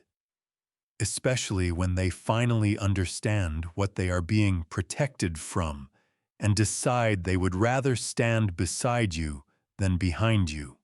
I thought about Chloe in the parking lot 20 minutes before I arrived, setting up a number and composing a message and waiting with an envelope in her hands. Not because anyone had asked her to, because she had assessed the situation and decided where she needed to be. I stood up. The light had shifted while we had been sitting there, the morning advancing without reference to any of the things that had been said inside it. Tomorrow, I said. I know, David said. He stood with me and extended his hand, and I took it, and the handshake lasted a moment longer than handshakes usually do. I'll be here Wednesday, he said. Whatever the morning brings. I walked back through the sanctuary and out into the November air. The sycamores were still dropping their leaves. I stood on the front steps for a moment and looked at the street and breathed. My phone buzzed. Diana. A single line. Holloway confirmed. Monday, 10 a.m. Everything is in place. Diana's conference room at 9 Sunday evening had the particular quality of a space that had been used for serious work all day and had not yet been cleared of it. 3 laptops open a printed floor plan of the Caldwell Tower penthouse, spread across one end of the table, and 4 cups of coffee in varying states of abandonment. Detective Ray Holloway was already seated when I arrived. He was 45, lean and angular, with this kind of stillness that came from spending 20 years in rooms where saying the wrong thing at the wrong moment cost someone their case. He looked up when I came through the door and assessed me in the way that detectives assess people quickly, completely, and without making a production of it. Mr. Bennett, he said. Sit down. We have a lot of ground to cover. Frank was at the far end of the table. Diana stood at the window with a legal pad. Leo Hartman sat near the door, which surprised me until I remembered that I had asked him to be here because the person who had started all of this by making one phone call on a Monday morning deserved to know how it ended. Here's where we stand, Holloway said, opening a folder. I have arrest warrants for Claire Bennett and Julian Vance, signed this afternoon by Judge Patricia Harmon at L.A. Superior Court. The warrants cover forgery under California Penal Code 470, grand theft under 487, criminal conspiracy under 182, and identity fraud under 530.5. He placed the warrants on the table. I also have a court order directing First Pacific Bank to freeze the Miller Property Group operational account, effective 9 a.m. Monday. The freeze will not be visible to the account holders until they attempt a transaction, so they won't know until they try to complete the transfer, I said. That's correct. From their perspective, tomorrow morning proceeds as planned. They arrive, they sign, they attempt to push the transfer through, and the account returns an error. Holloway looked at me steadily. That's the moment we move. What do you need from me? I asked. I need you to walk through that door at 10 a.m. like a man who has no idea what's about to happen. Can you do that? I had spent Sunday dinner across from Claire, listening to her talk about a neighbor's renovation project, watching her cut her food with the unhurried precision of a woman who believed tomorrow was already won. Yes, I said. Holloway nodded. Frank will be in the building from 8 a.m. with 2 plainclothes officers covering the lobby exits. I'll have 2 uniformed officers in the service corridor. Sandra Whitmore will arrive separately at 10:15 with her attorney and her copy of the purchase agreement. He looked around the table. When I walk through that door, I need everyone in position. No early moves, no improvisation. Leo. I turned to him. I need you at the signing table in your capacity as Miller Property Group's representative. You're there to handle the transfer documentation. As far as Claire and Julian are concerned, this is a routine closing. Leo nodded once, jaw set the same expression he had worn in the lobby of the Caldwell Tower 6 days ago when he had decided his job was to be useful rather than alarmed. "I'll be there at 9:30, he said. Diana looked up from her legal pad. "One more thing. Under California Family Code 1101, when a spouse is convicted of fraud involving community property, the court has discretion to award the defrauded spouse up to 100% of the asset in question, and in cases of deliberate concealment, up to twice the value of the fraudulently transferred amount." She met my eyes. "Arthur, you're not just protecting the company tomorrow. You're establishing the evidentiary record that determines what you recover." The room was quiet for a moment. I looked at the floor plan of the penthouse spread across the table, the unit where I had stood behind a viewing panel 6 days ago, and watched my wife raise a champagne glass with a dead man. Tomorrow morning, that space was going to mean something entirely different. "What time should I arrive?" I asked Holloway. 9:55, he said. "Not earlier. I want them settled and comfortable before you walk in." I stood and buttoned my jacket. At the door, I stopped. "The navy suit," Frank said from the end of the table without looking up from his notes. "Wear the navy suit." I looked at him. "You wore it the day you signed the first Miller Property Group contract," he said. "I've seen the photograph in your office. Wear it tomorrow." I did not ask how he knew that. Frank Garrett noticed things. It was what I paid him for. I drove home through streets that were quiet. In the way streets are quiet on Sunday nights. The city pulling itself inward before the week begins. The house was lit from inside, warm and familiar, every window exactly where it had always been. Claire was in the kitchen when I came through the side door. She looked up from the counter with the easy expression of a woman ending an ordinary Sunday. "Long day," she said. "Long week ahead," I said. She smiled and turned back to what she was doing. I went upstairs, hung my jacket, and pulled the navy suit from the back of the closet. I pressed it myself, slowly and with attention, the way I had learned to do for the meetings that mattered most. Then I went to bed and lay in the dark beside my wife of 31 years and waited for Monday morning. Before I reveal what happened when Arthur walked through that door on Monday morning, and what Claire's face did the moment she saw who was standing behind him, leave a 13 in the comments if you're still here. I need to know you've made it this far with me. One reminder: what follows contains fictional elements crafted for dramatic storytelling and learning.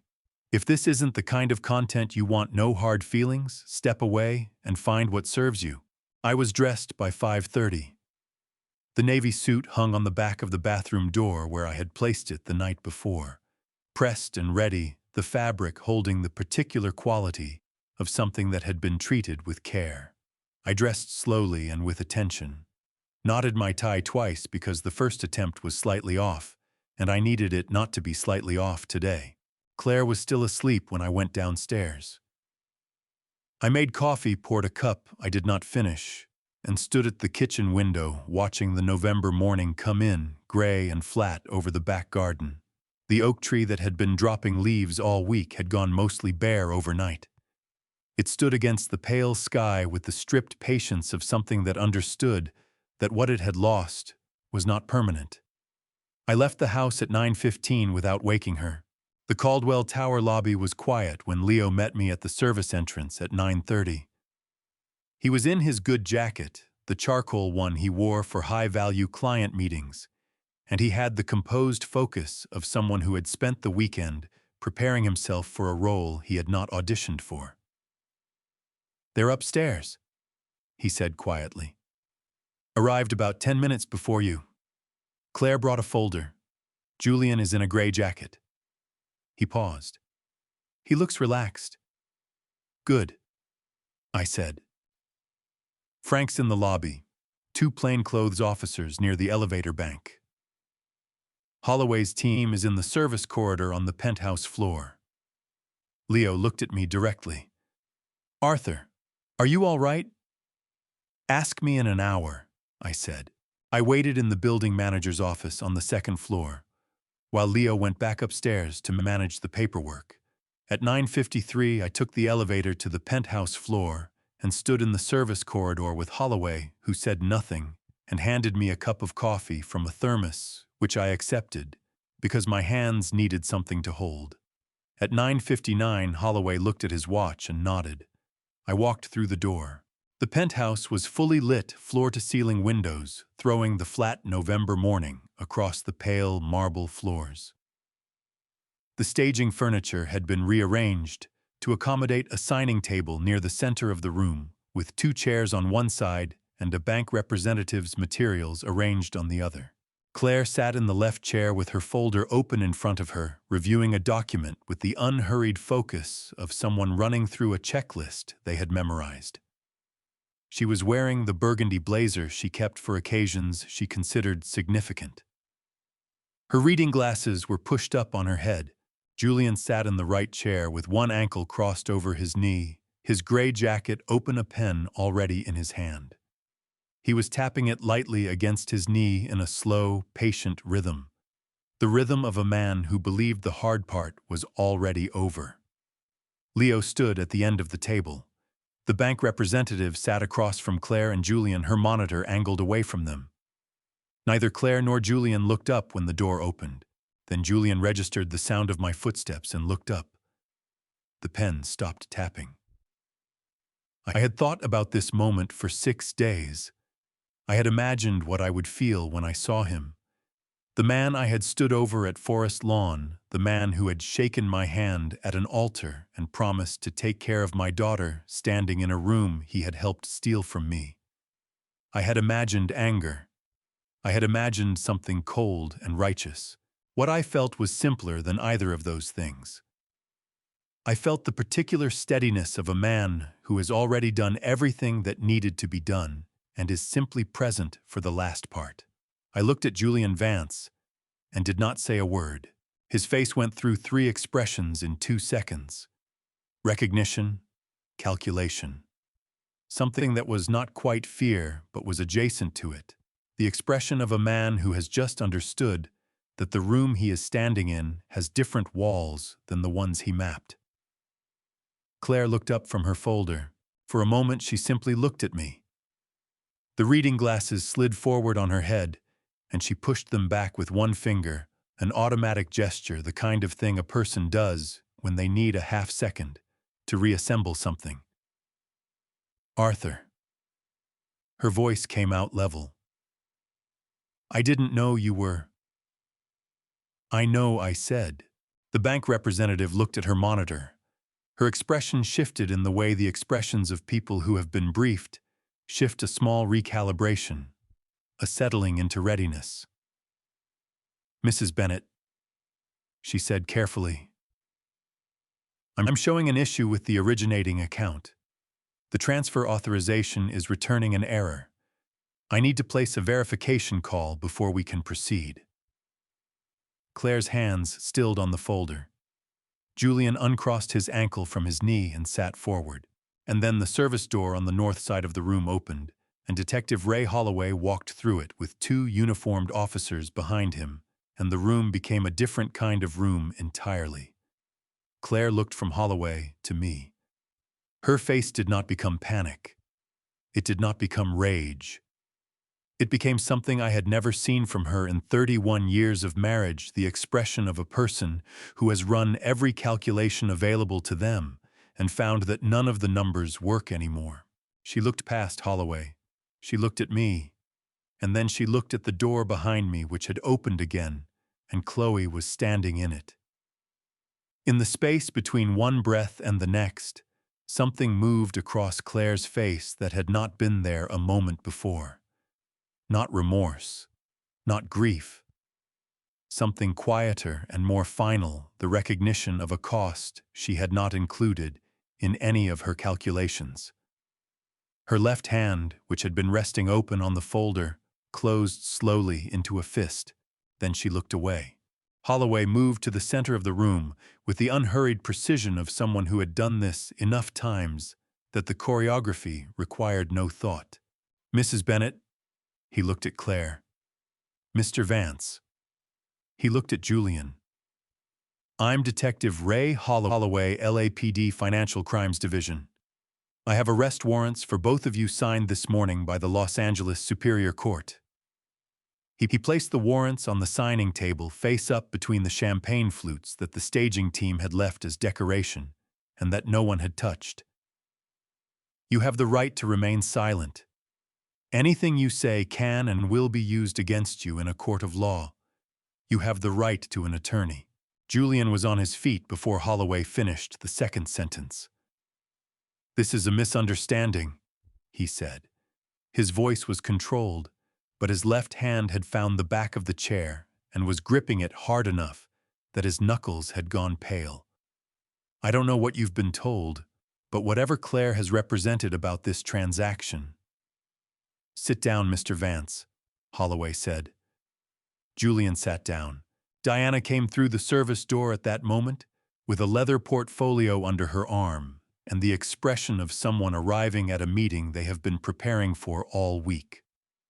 She set the portfolio on the table, opened it, and placed 3 documents in a row without ceremony. Pacific Rim Consulting, she said, looking at Claire. 14 months, 12 transfers, $1.8 million. The shell company is registered in Delaware under a nominee agent. The funds trace directly to a personal account in San Diego registered to Julian Vance. She placed a second document. The divorce petition prepared by Gerald Foss, dated 6 months ago, waiting for this transaction to complete before filing. 50% of Miller Property Group. She placed a third document.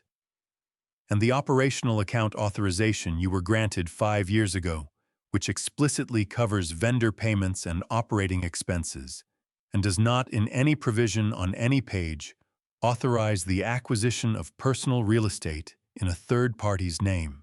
Claire had not moved since Holloway finished the Miranda warning. She sat with her hands folded on this folder in front of her and looked at the 3 documents Diana had placed on the table with the expression of someone reading a verdict they already knew was coming. The service door opened again. Sandra Whitmore walked in with a woman I did not recognize her attorney based on the briefcase. Sandra was composed in the way she had been composed in her sitting room in Newport Beach, the composure of someone who had decided what they were going to do and had finished being afraid of doing it. She placed a document on the table without being asked. Purchase agreement, she said. Signed 3 weeks ago.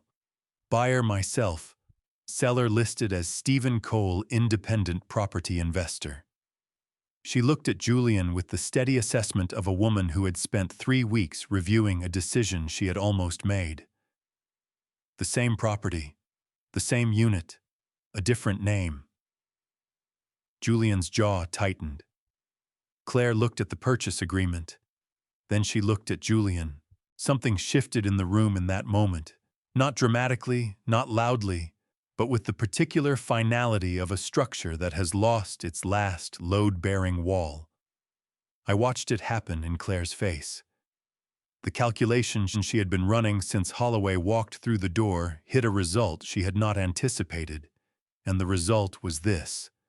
The man sitting 18 inches to her right had been selling the floor out from under both of them. You were leaving, she said. Not a question. Her voice had dropped to something flat and precise, stripped of the social register she had maintained for 31 years. The whole time. You were already leaving.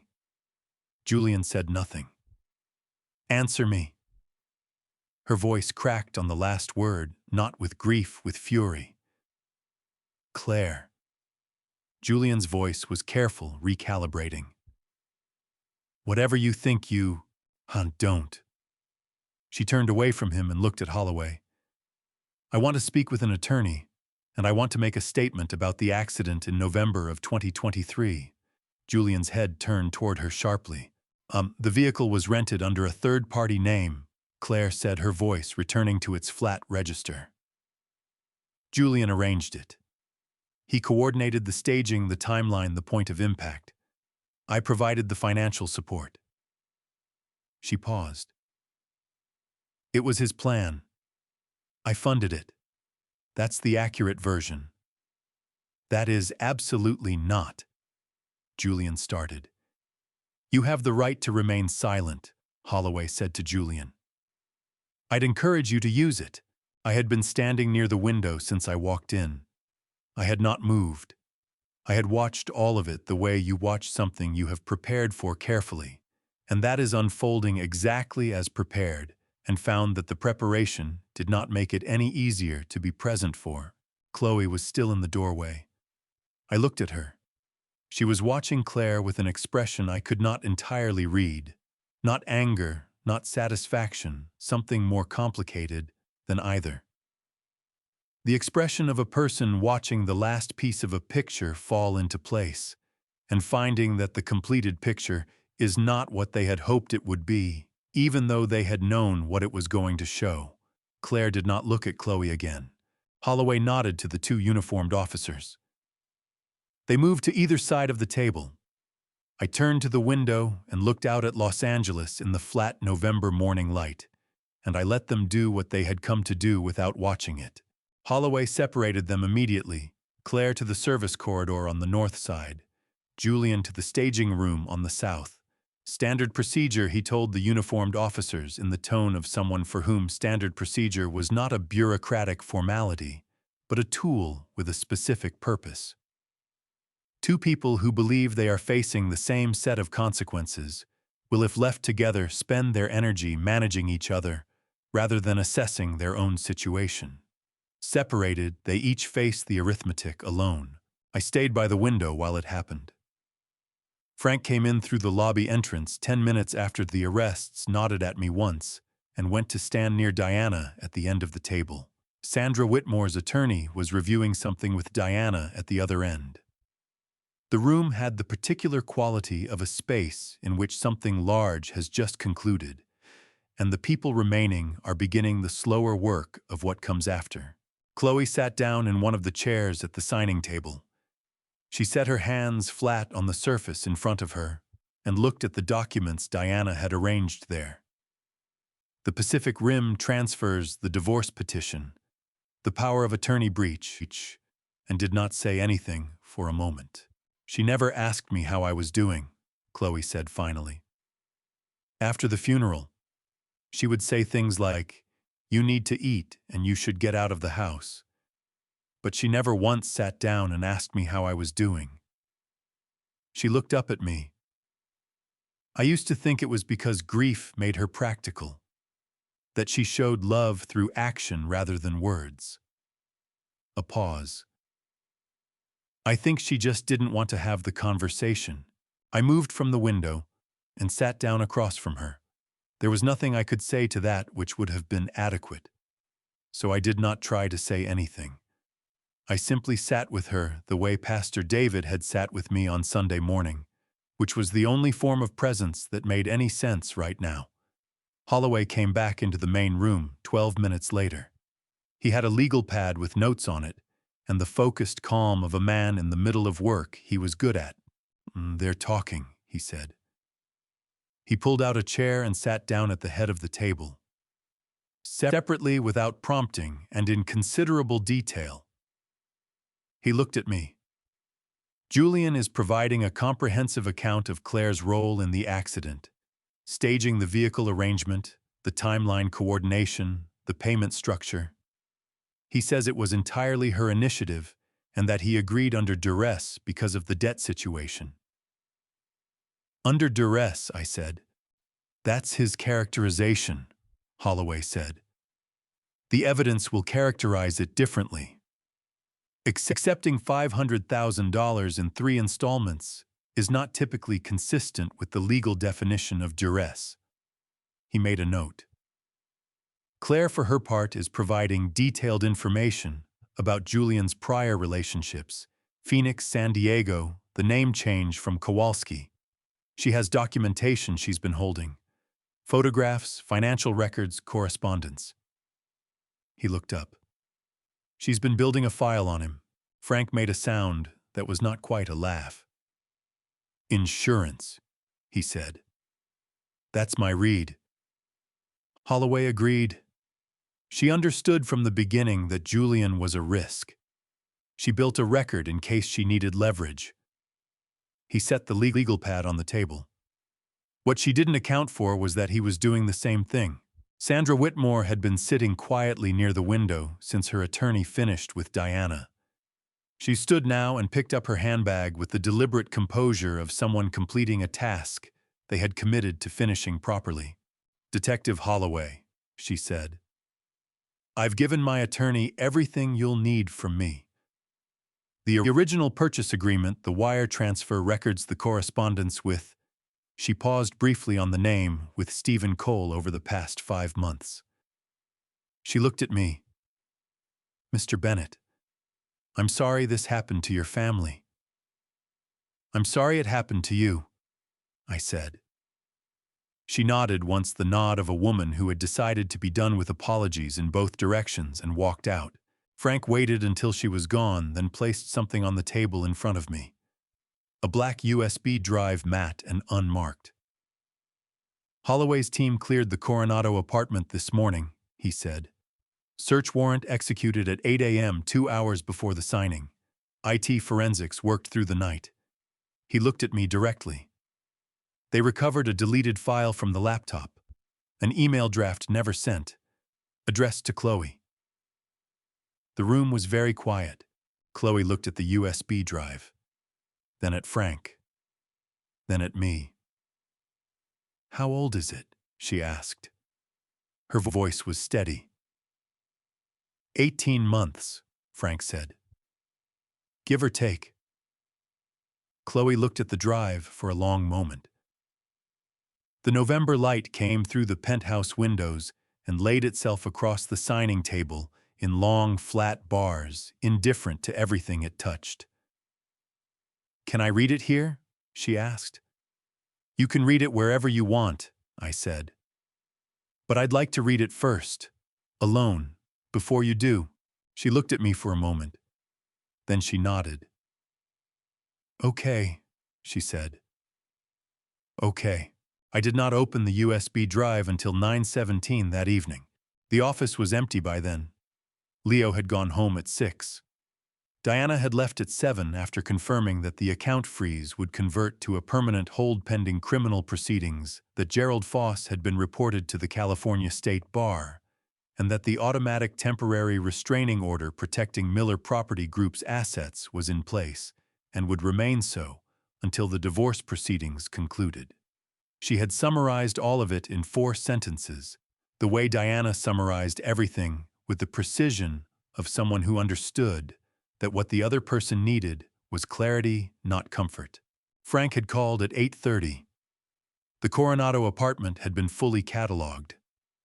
Julian's personal effects were in evidence storage. The laptop was with the LAPD Digital Forensics Unit, and the recovered file had been certified under Federal Rules of Evidence 90213 as a self-authenticating electronic record, which meant the email draft was admissible in court exactly as recovered without additional authentication testimony. I thanked him and ended the call and sat in the quiet of my office for a long time before I reached for the USB drive. The file was a single document. A draft email composed in a standard mail client addressed to Chloe's personal email address. No subject line. Created on a Tuesday in May of the previous year at 11:43 in the evening. Never sent. Moved to the deleted folder 4 days after creation. Recovered intact by forensic software. I read it once through without stopping. Then I sat back and looked at the window.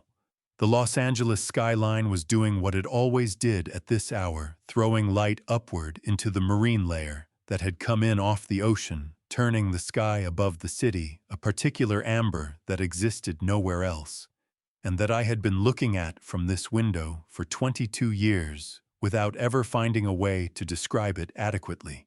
Julian had written 6 sentences. The first said he did not expect her to read this, or to believe it if she did, but that he was writing it anyway, because not writing it had become something he could not continue to do.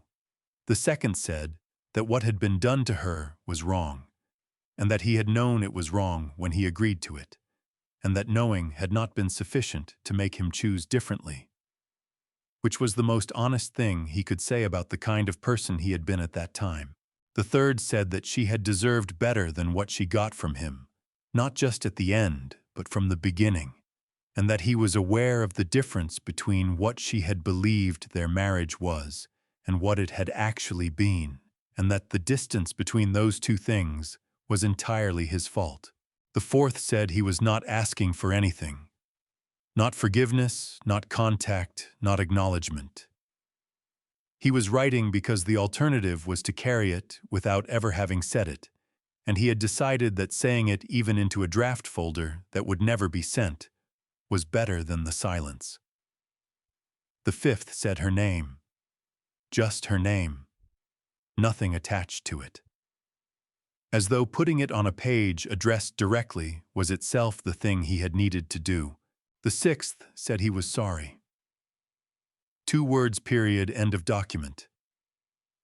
I closed the file and sat in the dark of the office for a while. He had written it on a Tuesday in May at 11:43 at night, which meant he had been sitting in that Coronado apartment 18 months ago, unable to sleep.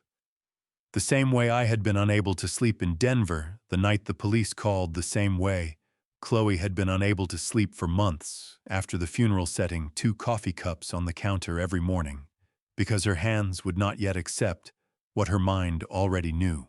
He had written 6 sentences and then deleted them 4 days later, and they had sat in a recovered folder on a forensic server for 18 months until a detective's search warrant brought them back into the light.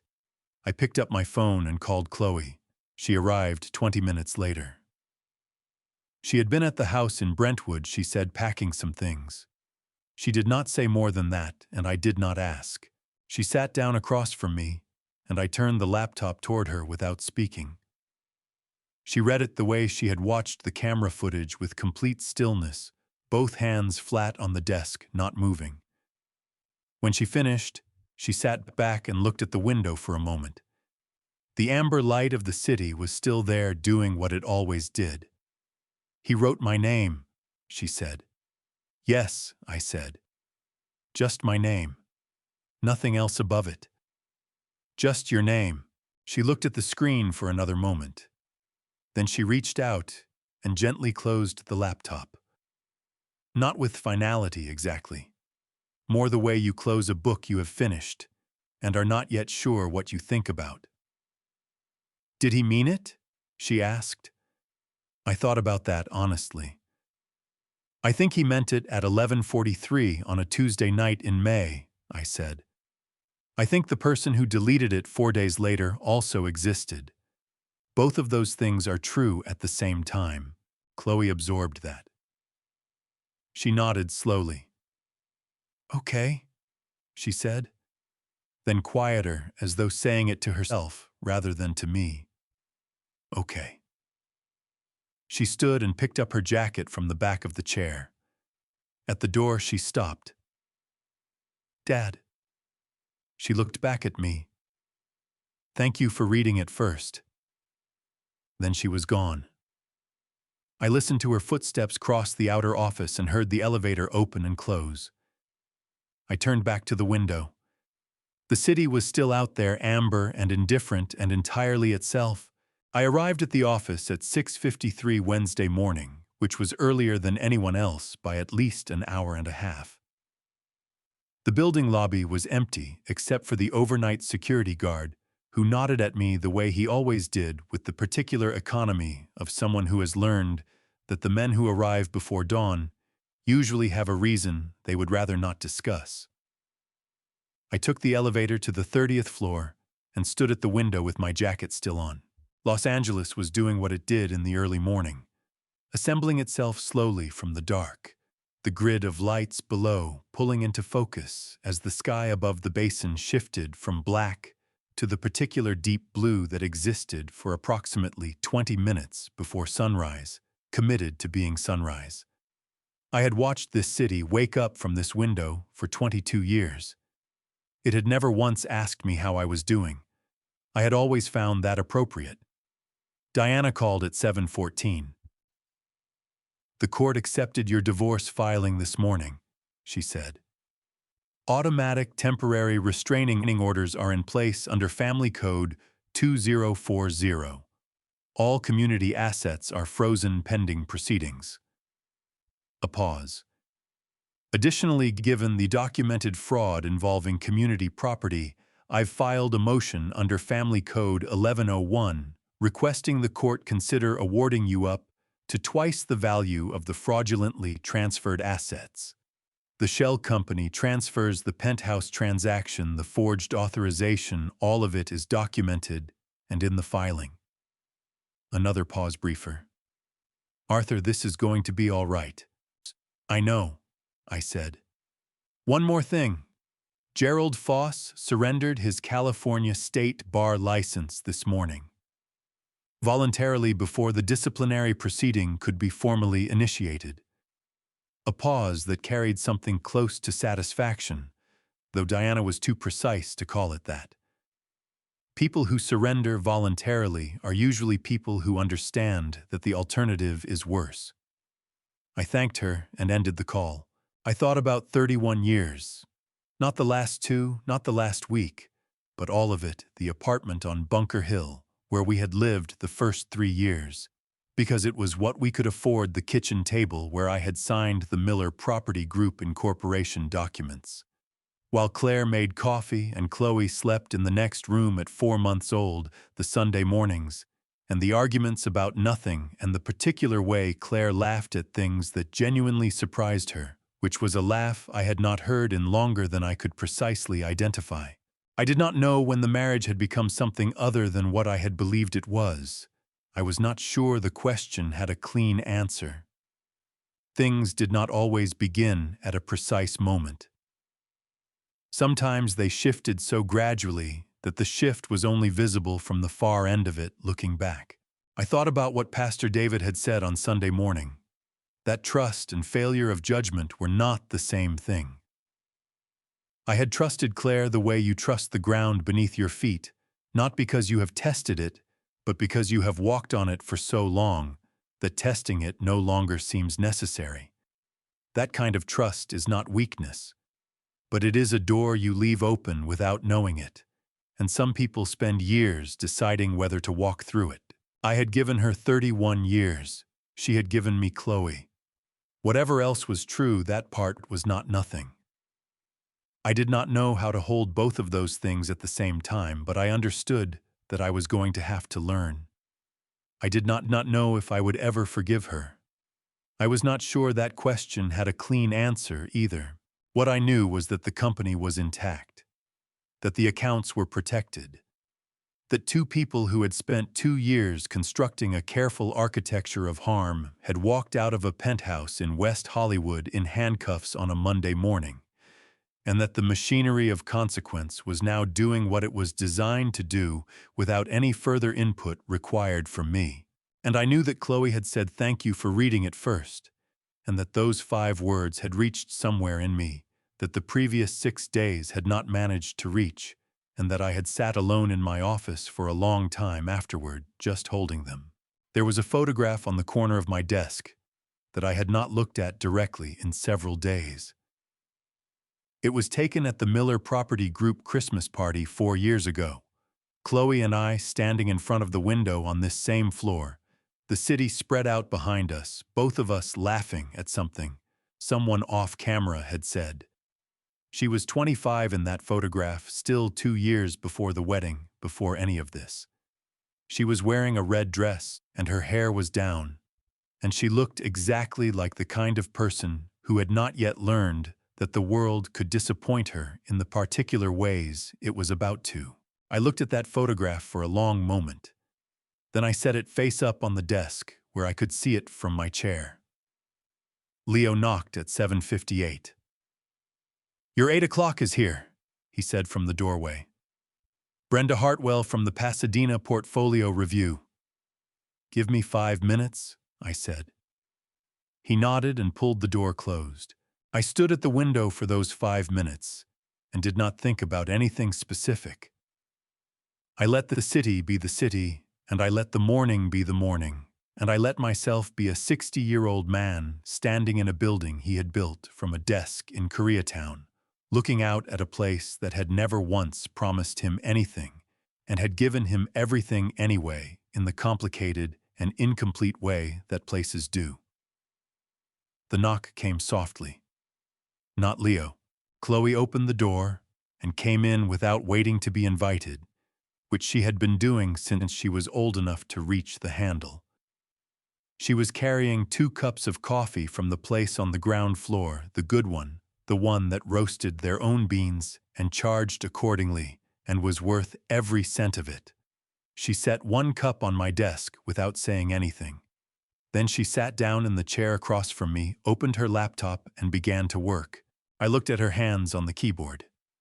The way they moved with the particular efficiency of someone who had decided where they were and what they were doing, and had no remaining questions about either. She had her mother's hands, the same shape, the same way of holding a pen, the same deliberate quality in every movement. I had always known that. Today it did not hurt the way I had expected it to. Some things you carry differently once you understand what they cost. I sat down. I picked up the coffee. Outside the window, Los Angeles had finished assembling itself and was now simply being itself, which was all it had ever needed to do. Whether forgiveness was possible was a question I had stopped trying to answer. What I knew was that it no longer had to be answered today. What mattered was the coffee on my desk and the sound of Chloe's keyboard and the way the morning light was coming through the window, at an angle that made the city look for just a moment like something that had always been exactly what it was supposed to be. That was enough. It had always been enough. I had just forgotten for a while to notice it. I have told you this story because I believe some truths are only earned through loss. I am not a wise man. I am a man who trusted completely, questioned too little, and spent 2 years placing flowers beside a grief that had been constructed for me by the people sitting closest to me at the dinner table. Do not be like me. Pay attention to the people who hold your trust. Watch what their hands do when they think you are not looking. The question you feel ashamed to ask is usually the one that matters most. I apologized for asking the right question once. I will not make that mistake again. This is what I believe after everything: God does not remove the difficult things from your life. He gives you the clarity to see them for what they are, and the steadiness to act when acting is required. That steadiness was there when I needed it. I did not put it there myself. Family justice is never clean and it is never fast. But it is possible.